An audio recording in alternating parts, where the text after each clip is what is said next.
complete the Heat Yoga Challenge. It's day 30. So we're going to take it a little bit easy. We will work on our abs just a little bit, but we won't be trying to do any balancing poses or doing any really fast flows. We're really just going to keep it nice and easy today. So we're going to start flat on our back. So what you want to do first, once you're on your back, is hug your knees into your chest. Now this is where we work on our abs a little bit. So what we're going to do is we're going to raise our knees, our nose to our knees. When you do this, you should actually feel the upper and lower abdominal muscles reaching to meet one another in the middle. So we're going to do this again. Going to lower and raise. And try to actively suck your navel to your spine as you rise up. So, nose to knees. It's very subtle, but very effective. You should feel it deep too. This is not surface muscles we're working on.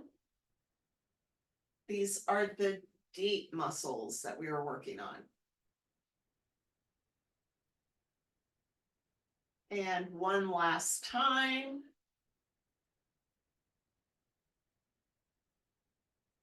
Good. Now what we're going to do is move into a bridge.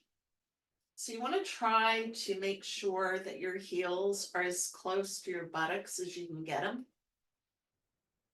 Hands are flat on the mat or on the floor. And when you reach up, you want to feel like you're reaching up from your hip points. So your tailbone will push your hip points up towards the sky. Then squeeze those shoulder blades under your back.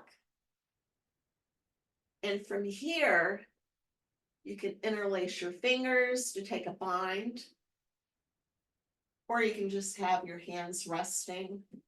But I feel a really good opening through my shoulders when I interlace my fingers under my back. This will be the only bridge that we do, so we're going to make it good. So we're going to hold this for a little while. So you should feel your shins reaching towards the other side of the room, your chin or your chest to your chin, and then your chin's reaching up to the sky. Now, as we lower to our back, we want to do this move very slow.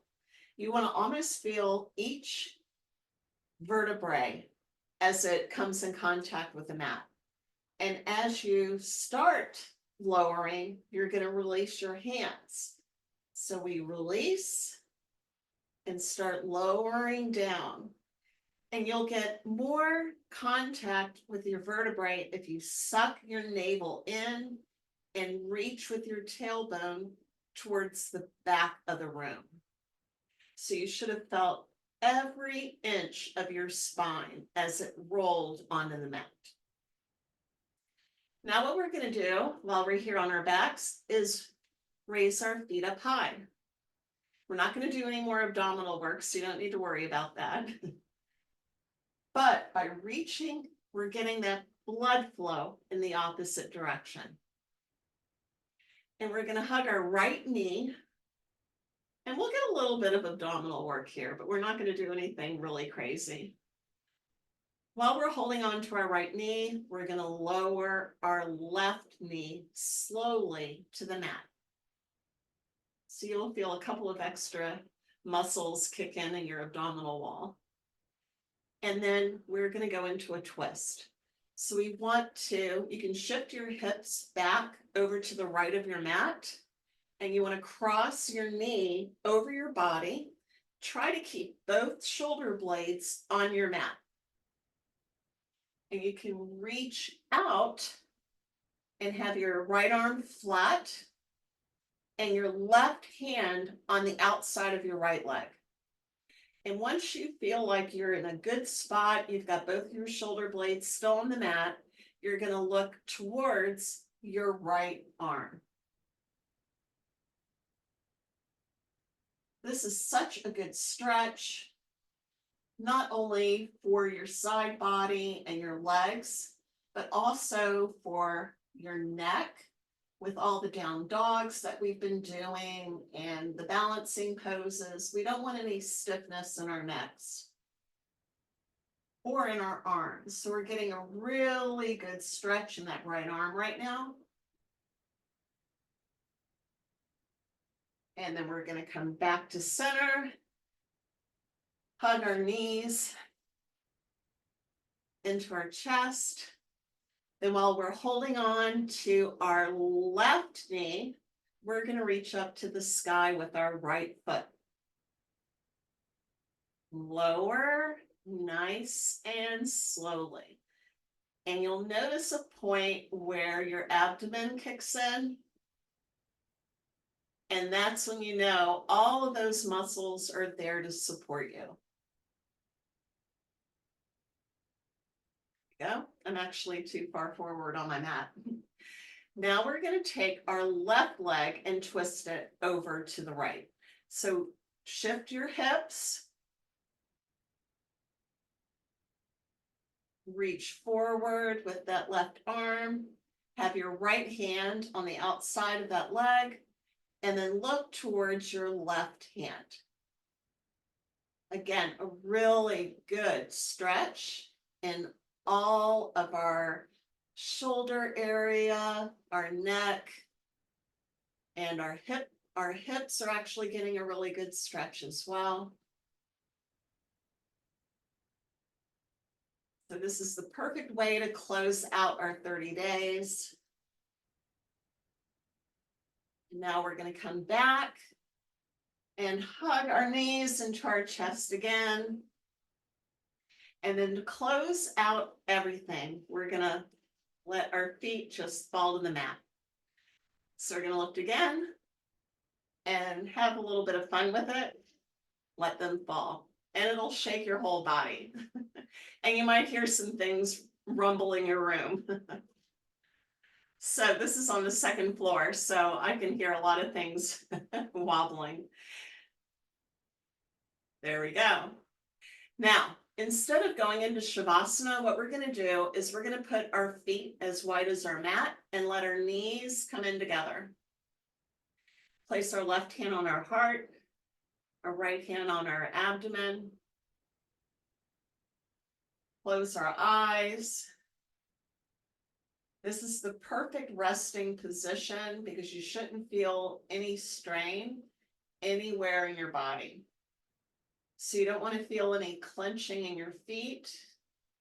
You don't want to feel like you're having to work your legs to do, any weight bearing type of poses. You don't want to feel like you're having to reach for anything. So it's almost as good for relaxing as Shavasana. And I tend to like this a lot better than Shavasana because you're getting that opportunity to rest without the possibility of falling asleep. So you don't want to fall asleep when you have things to do during the day. Now, if you're doing this routine at night, go into Shavasana and let yourself just, go into sleep. But otherwise, we're just going to take a couple of deep breaths and we'll close out this 30-day challenge.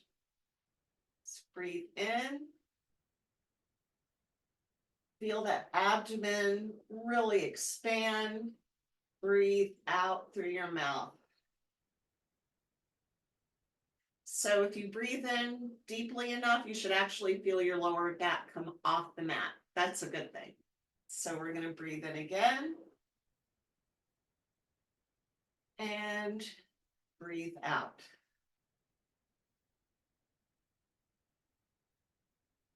So I really appreciate you allowing me to guide you in this 30-day journey. And I do hope that it's helped renew some love of yoga or help spark interest into yoga. And keep looking for my Yoga Anywhere videos. And hopefully, as soon as my physical therapy is done with my hand, I'll be able to start doing more bone density workouts with dumbbells and have those as well. But in the meantime, until our next 30-day challenge, I hope you really take the step forward to try to practice a little bit of yoga each day. And I'll see you again next time. Bye.